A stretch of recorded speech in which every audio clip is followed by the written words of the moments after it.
بسم اللہ الرحمن الرحیم۔ اللہم صلی علی سیدنا محمد وعلی آل سیدنا محمد وبارک وسلم۔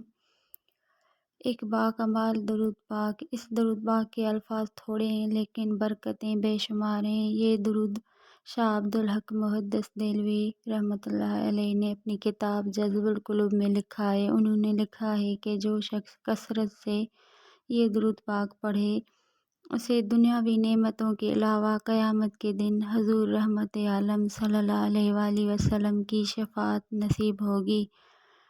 حضور صلی اللہ علیہ وآلہ وسلم کی شفاعت نصیب ہونا ہم گناہ گاروں کے لیے بڑی سعادت کی بات ہے۔ جو شخص نماز فجر کے بعد کچھ دیر تک قرآن مجید کی تلاوت کرے اور پھر باوضو توجہ اور دھیان کے ساتھ درود 1000 مرتبہ پڑھے تو اسے بہت جلد اس درود کے کرشمات و کمالات نظر آنے لگ جائیں گے انشاءاللہ تعالی۔ درود پاک آپ کو اسکرین پر نظر آئے گا۔ جزاک اللہ خیر۔